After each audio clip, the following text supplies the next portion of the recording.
Gaurkoan lehen aipatu den bezala Martin Zelaia kolaboratzailea dugu hemen, Sustrai erakuntzaren kidea. Ongi etorri. Atxaldeon. Zer moduz? Ondo. Bueno, lanpetuta, ez? Lanpeturik, bai. Lehen egon naiz irrati batean, orain hemen, bai, lanpeturik. Ze orain udan zehar egon zarete proiektu bat lantzen. Bai, egin dugu proposamen bat, ez, tren sozialaren proposamena, eta orain ari gara proposamen hori zabaltzen, ez, bai irrati, bai egunkarietan, eta bai itxaldiak ematen, bai. Trenari buruz? Trenari buruz, bai, zen hemen eta Nafarroan eta orain da oso gaia importantena, eta bueno, gu pensatzen dugu orain dela momentua hau zabaltzeko, bai. Bai, orain abiadura handiko trena, horri buruz asko hitz egiten ari da, eta zuek proposatzen duzutena da horrekiko beste aukera bat, ez? Hori da batez ere, ez, asko hitz egiten da HTri buruz, bai Madril gobernua, bai hemengo gobernuak, biok egin nahi dutela, ez, abiadura handiko tren bat, eta gu pensatzen dugu, ez, dela behar, ez, hemen abiadura handiko tren bat, baizik eta orain dagoen trena, hori moldatu, egokitu, hobetu, eta igual bikoiztu, ez, orain dagoen trenbide bakarra, bi egiteko, hori da gure proposamena, ez, laburpen batean. Tren soziala da deitzen da proiektua. Bai, zeren gu pensatzen dugu abiadura handiko trena ez da batere soziala. Oso garestia omen da, beti ez, adibidez, Madril-Barcelona juteko trenak, jarri zuten trenak bikoiztu egin ziren, ez, prezioak, trenaren prezioak, eta guk hori ez dugu nahi hemen Nafarroan, ez. Gu pensatzen dugu denondako tren bat izan behar dela. Orduan, bai prezio aldetik eta baita ere geltoki aldetik egin behar direla denondako tren. Adibidez, herri guztietan, lehen zeuden geltokietan berri zabaldu. Hainbat hitz egin dira eta horregatik ni Altsasukoa naiz, ni herri batetik etortzen naiz, eta ikusten dut nola hitz egin direla hainbat geltoki, hainbat apeadero, sakanaldean adibidez. Eta hori ezin dugun hartu, hori berri zabaldu behar dela. Eta lekua probestea, ez? Karo, zen badaukagu tren bat, eta tren on bat, ez? Eta hori hobetu behar dela. Orduan, lehendik, tren hori egin zenetik, ja, pentsatu zuten, egingo dugu trenbide bakarra, baina etorkizunean, igual beste bat jarri behar dela, ez? Bi trenbide egoteko, eta horrela, trenak erraz gurutzatzeko, ez? Orain dagoena bata juten alde batetik eta bestea etorri behar baldin bada, ez talka egiteko, bata apartatu egin behar da, itxoin behar du, eta bestea pasatzeko orduan jarraitu, ez? Orain, egiten baldin bada beste trenbide bat, gurutzatzen dira, erraz. Eta hori da guretzat trenbide sozial bat, eta hori, denondako trenbide bat, ez? Edozein herriko geltokietan igo daitezkela ez trenbidera, adibidez Iruñera etortzeko, eta garestia ez izateko. Eta trenbide popular bat, ez hori da guretzat importantena. Zenoski beste bat sortzea, suposatuko luke dirutzaz aparte ere, ingurumenaren suntxiketa, ez? Hori da. Edo, ze izango litzateke horrekin konparatuz, zein izango litzateke diferentziak? Bai, adibidez, orain daukagun ja korridore bat, ez? Leku bat ja badagola egina, urbanizatuta. Adibidez, orain daukagu trenbide bakarra, jarri daitekela beste trenbide ondoan, eta hori ja dago urbanizatuta, egina, adibidez, esaterako. Prestatuta, hori da. Egin nahi baldin badu beste trenbide bat, izango dela beste alde batean, adibidez, Sakanako bailaran, ez? Hemendik doa oraingo trenbidea, eta hemen jarri dezakegun beste trenbide bat. Orduan, efekto barrera hori, ez, bikoiztuko egingo dela. Orain ja badukagu efekto barrera bat, hemen jarriko dugu beste bat, erditik pasatzen da autobia, adibidez, ingurumenendako kriston kaltea izango dela.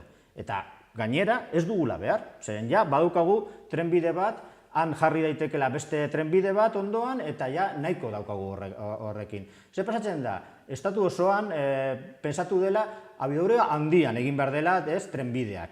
Eta, bueno, bai, igual leku batxutan, adibidez, Madrildik Barcelonara juteko edo, egokia dela. Igual, hainbat bidaiari daudean, korridore horretan, eta, bueno, han bai gastatu daiteke dirua, beste trenbide bat egiteko. Beste trenbide berri bat, paraleloan, orain daude, egongo dira, 4 trenbidean, Madrildik Barcelonara, baina hainbat bidaiariak daude, ez? Baina, hemen Nafarroan ez daudego hainbeste beharrik. Hemen, adibidez, juteko Zaragozatik Gasteizera juteko korridorean gaude. Adibidez, bideien dako ez dago hainbesterik. Orduan, jartzen baldin badugu bi plataforma orain dagoena eta berria, gehiegi eukiko dugu. Eta hori da bai, naturalen dako kalte bat, handia, baina baita ere diruen dako kaltea. Ez dugu hainbeste gastatu behar. Eta gu pentsatzen dugu gure proposamena askoz merkeagoa izango dela gobernuak baino. Orain proiektua aurkezten ari zarete, ez? Bai, orain dela gutxi, joan den astean, Kondestablen egon ginen, lehenengo aurkezpena egiten, aurkezpen principala, adibidez, un personalen ekitaldia izan zen, harrera ona, egon ziren bai herritarrak normal, baina baita ere politikari batzu, tal cual, oso ongi egon zen, eta handik aurrera ja jarri dugu egutegi bat, hainbat itxaldi, hainbat aurkezpenak egingo dugu, batez ere momentuz korredorean, Sakanatik Tutera aldera, adibidez, bihar egongo gara Tafallan, gero hurrengo astean egon behar gara bai Castejon eta baita Tuteran, eta baita ere Altsasun Sakanan. Eta hurrengo asteako bukaeran, osteguna eta ostiralan, egongo gara bai Txantrean, bibliotekan, eta gero Iruñan, bus geltoki zaharrean ere.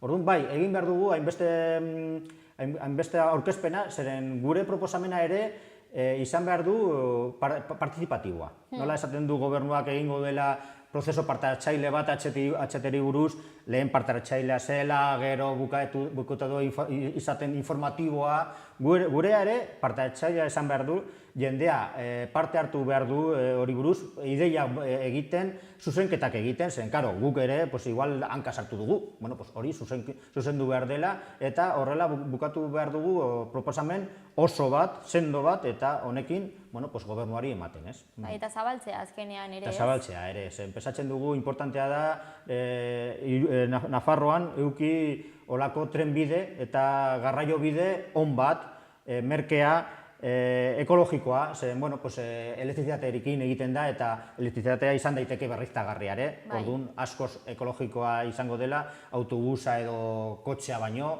orduan hori da gure proposamena eta guk zabaldu behar dugu, eta horregatik dago, hemen. Eta lortu daiteke, ez? Eta lortu daiteke hori egitea. Guk pentsatzen dugu, oraingo gobernuak, bai Madrilgoa, bai Nafarroakoa, tematiak daude, ez, HT-rekin, abiadura handiko trenarekin. Eta ez dugu lertzen zergaitik. Bai, segurazki dirua dagoela tartean, ez? Dirua poltsikoan sartzeko, igual politikarien poltsikoan sartzeko, baina, sobre todo, konstruktoren poltsikoan sartzeko. Ematen du, lehen, egon zela, adriluren burbuila hori, burbuila baino lehen, konstruktorei ematen zioten diru pilo bat, eta ematen dute orain berriz nahi dutela gauza bera egiten, ez? Beste burbuila bat atera, azpiegiturarekin eta eraikuntzarekin. Eta gu pensatzen dugu, ez, ejemplo hori ez dela berriz egin, ez? Txarra delako. Zer repikatzea. Hori da. Eta zeintzuk dira zuen, ez dakit, behartasun nagusienak? Nola, behartasun nagusienak. Ze ikusten duzu, zer da beharrezkoa proiektu hori errealitatean bai? Bai, lehen Nafarroan artean erabaki, eztabaidatu eta erabaki, ze behar dugun. Baina aztertu ongi, zeren adibidez, Nafar gobernuak eta estatuko gobernuak bakarrik aztertu dute ondo tren berri bat egitea, eta abiadura handian gainera. Eta ez da batere aztertu, ez dira egin planoak, ez dira egin aurrekontuak, ez, nola egin daitekela oraingo trenbidea hobetu. Orduan, lehen aztertu ondo, gero hitz egin jendearen artean eta adostu ez, zer behar dugun, eta honekin ja Madrilera jun eta esan hau behar dugu. hau nahi dugu eta hau behar dugu eta hau egingo dugu, ez? Eta behin hori ja egina, bai, hasi gauzatzen. Baina ez egin teilatutik, ez, etxea, baizik eta sustraitik, ez? Bai, gainera lehen aipatu duzu beste gauza bat oso interesgarria, agian Nafarroan ez da hain beharrezkoa, ez da hain beste jende ez dakit, edo, bueno, orain autobusa asko erabiltzen da, baina nola mugitzen gara Nafarrak? Momentuz, gehiena da kotxea, kotxe partikularra, bai, eta gainera de kombustión, orduan botatzen du keak batez ere, ez, eta erregai fosilak erabiltzen du, ez. Eta hori aldatu behar da, hori jun behar da beste garraiobide mota, edo popularra izateko, ez, garraio publikoa, autobusa, bai, edo trena, batez ere trena, zen trena da elektrizitatearekin erabiltzen den garraiobide, ez. Orduan, bueno, pentsatzen dugu trenari jun behar garela, etorkizunean. Horregaitik, pentsatzen dugu oraingo trenbidea hobetu eta potentziatu behar dela. Eta horretarako, lehen esan duguna, lehen zeuden geltoki eta apeadero guztiak zabaldu. Horrela, edozein lekutatik, edozein herri txikitatik, sartu daitekela tren batean eta ona ailegatu, Iruñera. Adibidez, orain Berriozarren gaude, hemengo estudiotan. Zergaitik ez dago Berriozarren geltoki bat. Beti pasatu da hemendik trenbidea, beti egon da paso a nivela, eta ez da jarri inori okurritu zaio hemen egin apeadero bat. Importantea da, zen horrela nik Altsasutik etorri nintzeke ez, ona trenbideaz, eta horretarako bai geltoki zaharrak berriz ireki, eta bai maiztasun gehiago jarri trenetan, ez? Tranbiak, egon behar dira, tranbia gehiago. Adibidez, Altsasutik hona etortzeko badaude bi tranbide, bi tranbia, bat goizean eta beste bat atxaldean, besterik ez. Nik behar dugu, bi ordu batero, hola, tranbiak egon, hemendik ara juteko etengabe, hori da. Eta hori da gure proposamenaren ardatz bat, importantea, bai. Eta etorkizunean nola ikusten duzue edo ze planak dituzue? Bueno, orain esan duen bezala zabaldu ideia, politikoekin hitz egin nahi dugu, daude pres gurekin hitz egiteko, eta, bueno, aber nola gauzatu dezakegun ideia hau. Aurrikusita dago ere, hori batez ere beste talde sozialarekin mobilizazioak egin, HTren kontra eta trenbide sozialaren alde, holako gauzak egin nahi dugu batez ere negu eta udazken hauetan, izateko udazken eta negu gorri eta bero bat. Hau aldarrikatu behar dugu, proposamena, eta batez ere HTren ez egiteko aldarria. Eta jendea mugiarazi da. Hori da. Ez da gure bete behar nagusia, jendea mugitzeko, HT gelditu ere hartatean dago eta beraiek enkargatuko dela segurazki jendea mugitzeko, baina guk beraiendako izango dela apoio bat, eta proposamena ematen duena, eta aholkulariak. Eta beste aukerak badaudela. Hori da, hori esan nahi dugu, eta horretan gaude irratian eta telebistatan eta hainbat itxalditan. Esaten dudan bezala, bihar Tafallan egongo dela beste itxaldi bat, eta hurrengo asteko azken egunetan, ostegunean egongo garela Tafallan, Txantreako liburutegian, eta gero ostiralean, 29an, egongo gara, Iruñeko autobus geltoki zaharrean egongo dela Feria de Economía Solidaria.